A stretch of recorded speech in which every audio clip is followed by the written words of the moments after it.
Bright Duty. Every student matters. So we looked at religion. Now let us look at the culture of the Roman Empire. Okay. Now the culture of the Roman Empire was highly influenced by the culture of ancient Greece. So Greece influenced the development of culture and art of Roman Empire. Okay. Now the Romans were acquainted with the Greek language, its science and arts, alright, and its traditions that were followed in the south of Italy, okay. Now there is hardly any important aspect of the Roman civilization from where we do not get a sense that the Roman Empire was highly, or the Roman Empire's culture was highly influenced by the Greek culture. Okay, it's very clear, alright, that Roman Empire was highly influenced by the Greek culture or Greece, alright. But however, it is not correct to believe that completely, okay. Although Greece did influence the Roman Empire and its culture, but the Romans had their own individual and distinct culture. Alright, so there were elements which were Roman, there were elements which were Greeks. Alright, so the Romans, they used the Greek elements in the development of their culture and art. Okay. So although their art and architecture, their culture reflects the Greek influence, but they created new art and they created many art and architecture, sculpture, and many cultural aspects where we see that they reflect the unique Roman elements. Alright, not only just the Greek elements. Okay. So we do see the originality and the creativity of the Romans in their culture. Okay. Now first let's look at the society, the Roman society. What was it like? The Roman society was formed or was comprised of three classes. The first was the patricians, the second was the plebeians, and the third was the slaves. Okay. Now, who were the patricians? The patricians were Rome's earliest descendants. Okay. They formed a community. They belonged to a wealthy class and they owned land and large tract of pastures. Okay. The patricians formed the Senate. We learn about the Senate as to how important it was for the rulers or for the government, right? So the patricians formed the Senate or the Council of Leaders of Latin Rome. Okay, so that was patricians. Now, who were the plebeians? The plebeians were the descendants of those people who came from other places and settled in Rome. Okay. There were many poor people among the plebeians, but there were very rich people as well. Okay, so there were both rich and poor people who belonged to plebeian. Okay, but patricians were all wealthy people. Okay, the plebeians paid taxes. They served in the army, but they did not receive land. Okay, they did not own tracts of land. The plebeians who failed to pay their taxes in time, they were turned into slaves. Okay. Rich patricians and plebeians owned slaves. So people who were rich, belonging to patrician class and plebeian class, they were slave owners and slave masters. Alright. Slavery entered the Roman society during the early years of Rome's rise to power, when prisoners turned into slaves. So the last group of people in the social order of Roman Empire were the slaves. So now slavery, we have already done a little bit of it a little while ago. So slavery existed in the Roman Empire since a long time. Okay, and most of the slaves, they began to they were made slaves as a result of their capture during the war. Okay, now slaves had no name. Okay, they had no legal recourse against the harsh and brutal treatment. They were treated brutally and harshly with cruelty, but they could do nothing about it. Alright, such was the state of the slaves. Now, as we know that slaves performed various kinds of tasks, okay, and most of these tasks were unskilled tasks, okay, just because they were slaves, they were made to work anywhere and everywhere, wherever their masters pleased, okay.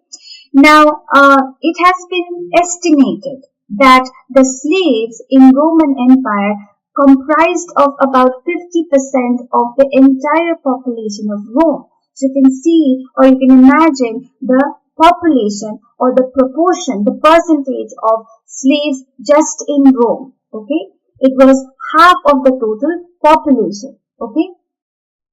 Now those slaves who worked as servants, okay, in houses, in estates, they were treated humanly, okay, but their condition became miserable as they were put to work in rural estates, in the rural areas, in the rural lands which were owned by the patricians, the wealthy plebeians, etc. Okay. Many slaves worked and slept in heavy chains. We know that slaves were made to wear heavy chains around their neck, across their body. Okay, and they had to walk, sleep, work in those chains, iron chains, and they were branded with the stamp of their masters, of their owners. Okay. Now, if the slaves, and sometimes this was not all the time, okay, so the slaves, after they performed many years of faithful service, if they were faithful and served their masters, then the masters sometimes rewarded them with their freedom. They were given freedom, all right, and the free slaves sometimes it achieved positions of eminence in business, even in government. Sometimes these slaves became popular government officers and very wealthy business persons. Okay. Now the aristocrats who mostly came from the patricians, right? They led a life of luxury. They lived luxuriously. Their houses were situated around the palaces of the emperors. A wealthy slave owner's house stood among the shady parks. The room walls were decorated with paintings and the floor was covered with mosaic. It was beautiful. The furniture was plated with gold, ivory, and silver. Statues brought from Greece and made in Rome ornamented the palaces and parks. So their houses, their gardens, their parks, their estates were decorated with these beautiful sculptures and statues which were brought from Greece. Alright? A patrician or a wealthy woman would be served by hundreds of slaves. So a patrician or a wealthy woman had so many slaves to serve him or her. Now these slaves, they worked as musicians, they worked as artists, they worked as physicians, they worked as whatever the master demanded them to work. Okay. Now and these wealthy Romans, they had feasts, okay, every now and then they had like parties, they had celebrations, and their foods and wines, okay, were brought from all the parts of the empire, and they were served by the slaves to the guests, and that's how they served the rich patrician or the Romans, okay. Now, as rich, wealthy people lived in the Roman Empire, there were people who lived in utter poverty. Okay, so the poor people lived in tiny rooms, in garrets, and in cellars. These were tiny rooms with no windows. Okay, these houses were so poorly built that they often collapsed. Okay, they were destroyed by fires. Okay, so the houses of poor were so in such a bad state that they could be homeless anytime. Okay, and when these houses were burned, when these houses collapsed because they were poorly built, the inhabitants, the poor people living inside of the house, also perished under the ruins, or they perished in the fire. Okay. Now many people, they had to live in houses which had no rooms, no windows, and they spent nights, okay, and some did not have those rooms, and they spent their nights in the streets and the squares. So such was the condition of the poor people, alright. Now, because poverty was one of the problems that existed in the Roman Empire, the emperor tried to take measures to prevent poverty among the people. Okay, so the Roman emperors distributed bread and small coins among them and organized entertainment for them. Okay, now, because the emperor provided such entertainment and provided such aids, the poor people now refused to work and they became idle. They did not want to work because they could easily get the handouts provided by the emperor, right? Now, hundreds of poor people, they became so used to with the aids provided by the emperor that they crowded around the palaces of the emperors, hoping to get the coins, hoping to get the bread, hoping to get some entertainment or any aid or anything from the emperor. Okay. The poor, it is said, they demanded bread and circuses from the emperor. Alright? The modern feature of the Roman society was that the Roman families were nuclear families, meaning that they did not live in joint families. So large number of people did not live under the same roof. It was just the parents or just the husband and wife, the couple with no children or with just the children. Okay. So people lived in nuclear families. Okay. The adult son did not live with their parents. The adult brothers rarely shared common halls, but the slaves were included in the family as the Romans understood it. Okay, so in the Roman household, in the modern Roman household, the adults they did not live with their parents. They found their own place to live. Okay, but the servants, many servants and slaves lived with the family. Okay, the women's dowry was considered as the property of the husband for the duration of the marriage. So when a woman married a man, she received dowry. That dowry was considered to be the property of the husband until that marriage lasted. Okay? But despite this fact, women in the Roman society remained the primary heir to the father and became an independent property owner on the father's death. So the women were the heir to the property of a family. Okay, instead of a man, it was the women who were to become the primary heir to the property of the father on the father's death. Okay.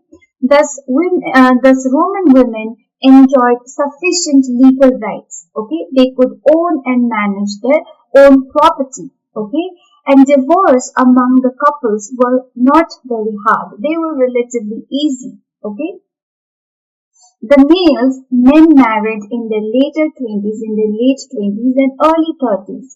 But women were married off in their late teens and early 20s. So women married quite young. Marriages were usually arranged and the women were generally dominated by the husbands. So husbands were more dominating in the marriages. Okay. Augustine, the great Catholic bishop, tells us that his mother was regularly beaten by his father and that most of the other wives in the small town where he grew up had similar practice. Alright, so we can get from the accounts of Augustine, the great Catholic bishop, that women were often abused and were beaten up by their husbands. And these kind of practices were quite common in the villages. Okay.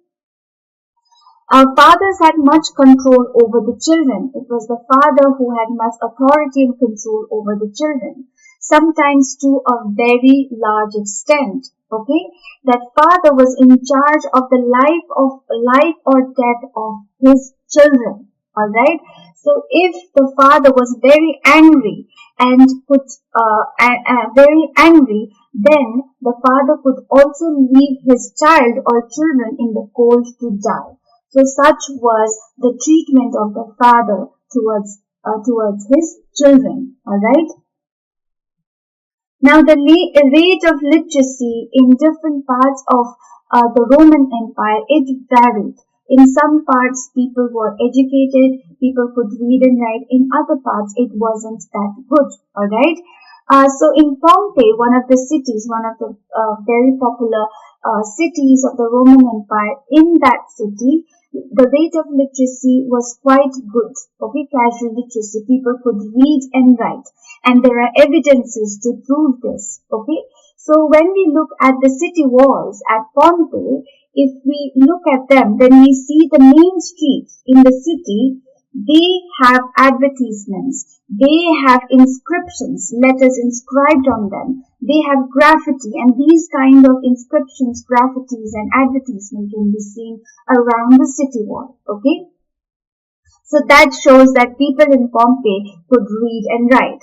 But if you look at Egypt, okay, if you look at Egypt, but if you look at Egypt, literacy was spread among the soldiers, army officers, and estate managers. So basically, people were wealthy; they could afford to get educated. Not all of them. So this was what the rate of literacy was in Egypt. All right.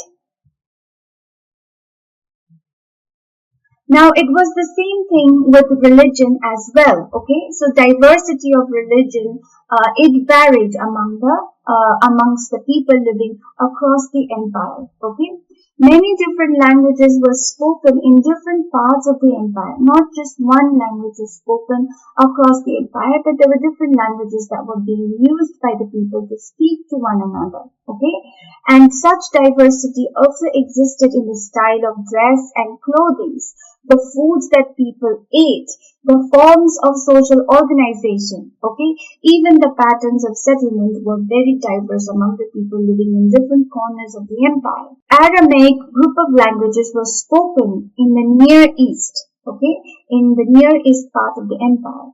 Coptic was spoken in Egypt, Punic and Berber in North Africa, Celtic in Spain, and the northwestern part of the empire. Okay. Now, many of these languages that were being spoken by people, these were purely oral. Okay, they were just spoken. They did not have script. Just like how for English we have script, we have letters, alphabets, right? So we know how to write as well. So it's not just spoken language, but it's written as well. But many of these languages in Roman Empire, they were oral only. They did not have script. Okay. Now let us look at the economic system of the empire. Okay.